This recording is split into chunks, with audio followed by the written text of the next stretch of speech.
de imunoglobulina pela gema.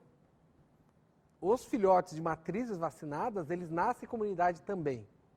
Então, na verdade, se você está vacinando eles contra a Newcastle e a mãe foi vacinada contra a Newcastle, você acaba até fazendo um booster de vacinação.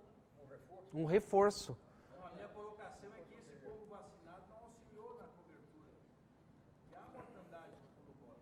Mas por Newcastle ou por outras... Eu não vou entrar nessa situação. É complexo. Sim, sim, sim. Mas há, depois do período de gingivitis, então, se há replicação e há cobertura, não funcionou na vacinação por rebanho. Aham. Mas especificar realmente qual é que é a doença, daí não sei. Sim, sim.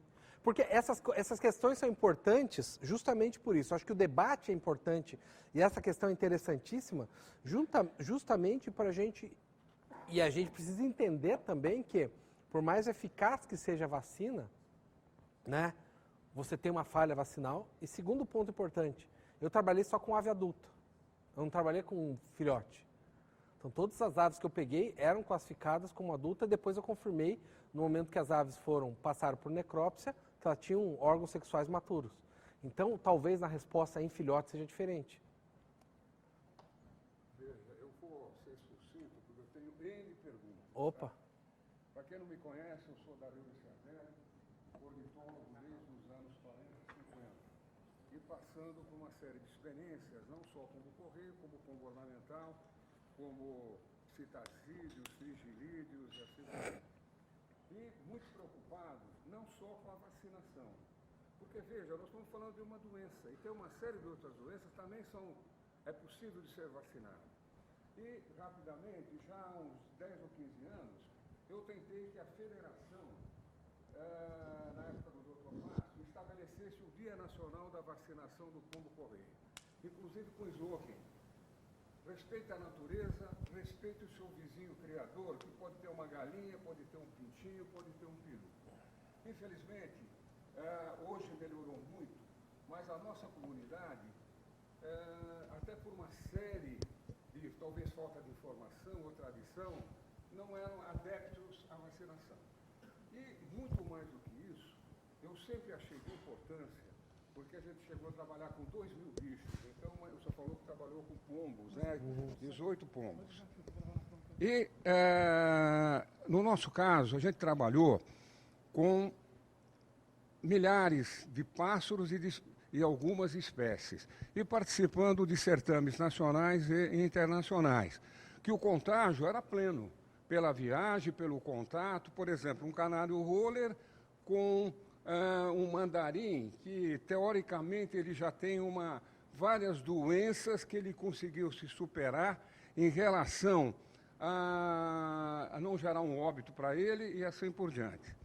Então, veja, como nós trabalhamos, principalmente quem cria com quantidade, e a maioria dos criadores de pombo, muitas vezes tem um recinto inferior à sua capacidade pela quantidade de animais, o problema de contato é iminente. E eu criei, inclusive em relação à minha prole, facilidades em ministrar as vacinas.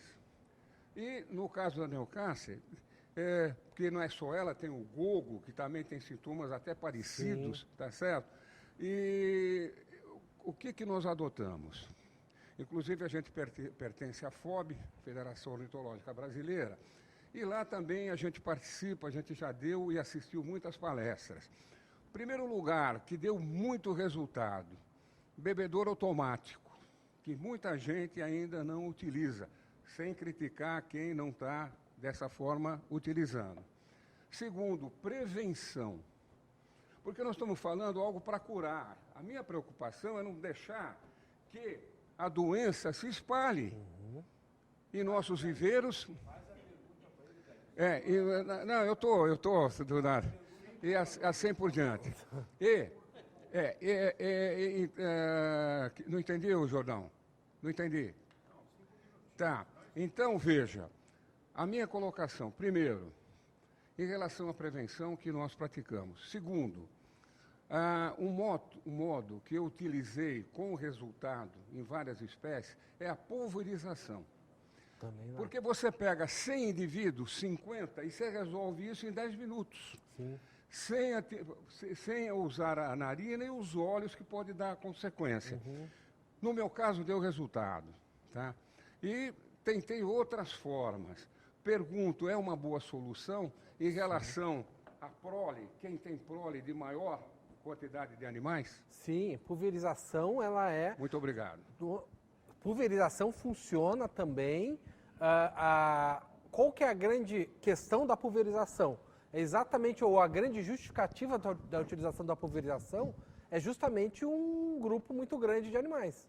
Se você tem poucos animais que você consegue fazer a gota e ter um controle maior, tranquilo. Só que na pulverização também recomendaria o diluente, porque daí na pulverização você também consegue ver o azul. Isso, exatamente. Aquele com corante ou sem corante? Sem corante. Sem o corante. Porque se você usa com corante, você consegue também ver quem entrou em contato.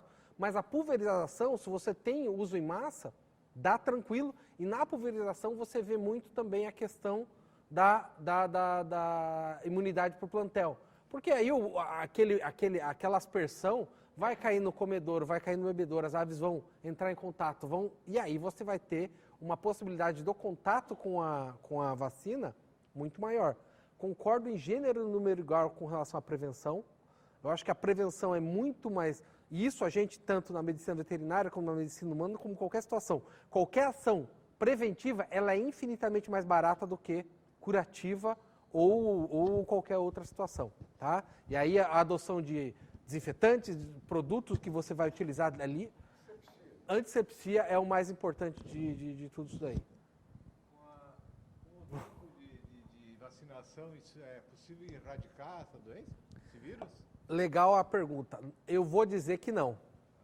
Pela única questão, quando você fala de doenças que têm uma grande quantidade de hospedeiros, a gente está falando 40 ordens aviárias que você tem como hospedeiro, é inviável você falar em erradicação, você trabalha com controle.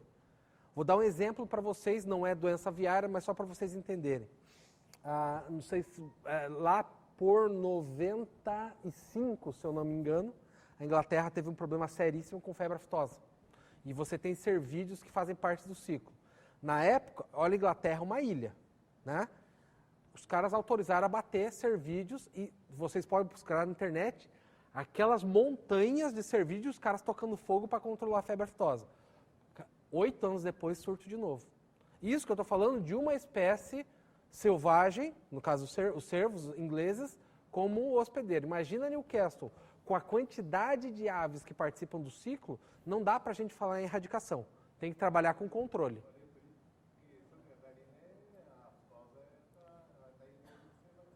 Não, livre sem vacinação, mas ela não é considerada erradicada. É um conceito sanitário de livre sem vacinação, mas erradicação não se comenta como erradicada. É livre sem vacinação, e aí tem um monte de questão. Pode ter circulação, mas é justamente isso. Quando você fala, no exemplo da aftosa, voltando, ele é uma área livre sem vacinação, quer dizer o quê? Que a gente sabe que pode ter circulação, e a ausência de vacinação, ela nos remete a você ter uma garantia do teu sistema de vigilância. Só para elucidar com relação a isso. O colega ali... O uso do leite em pó como estabilizante, qual seria a dosagem dele? Quantas gramas? Para 5 litros, por exemplo. De cabeça não tenho isso para vocês, mas eu posso passar para vocês. Posso providenciar tranquilamente. Posso providenciar para vocês, não tem problema nenhum. Eu vejo, me cobrem. Carlos tem o meu contato, passo o meu e-mail para vocês, eu vejo isso para vocês e passo isso para vocês. De cabeça não sei dizer, mas eu tenho como passar isso para vocês.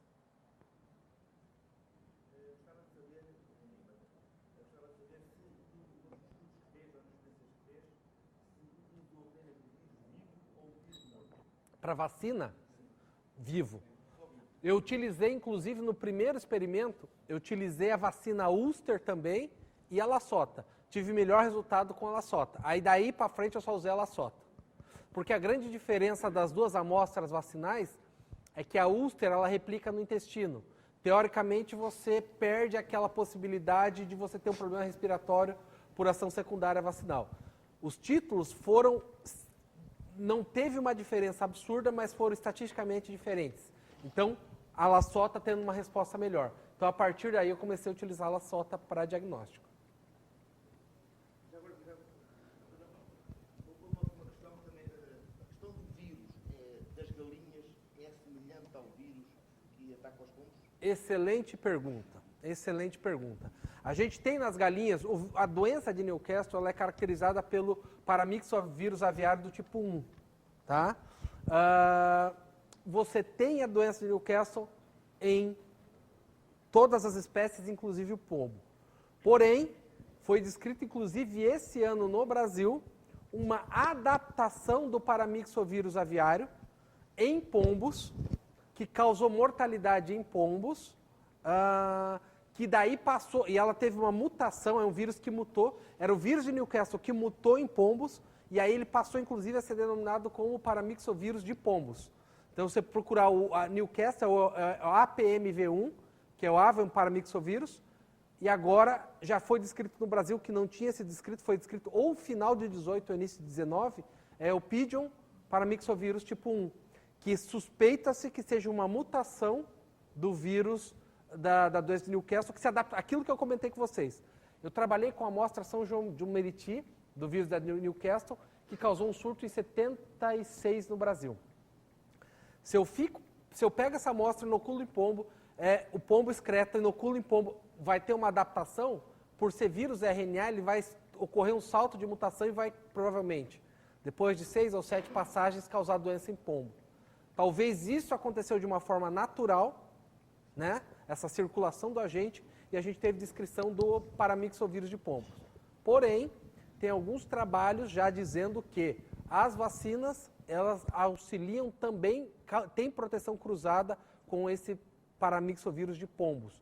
Ainda não é uma certeza absoluta, mas existem indícios que a vacina, ela proteja também de forma cruzada contra o paramyxovírus de pombos, tá? Mas existe já no Brasil esse paramyxovírus de pombos.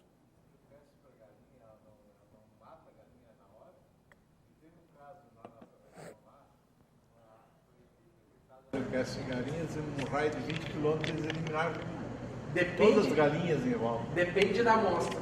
Tem amostra, mesmo para galinhas, tem amostras que são mais agressivas, tem amostras lentogênicas que só vão causar diminuição ela vai ganhar menos peso, vai botar menos ovos. E ela não vai matar.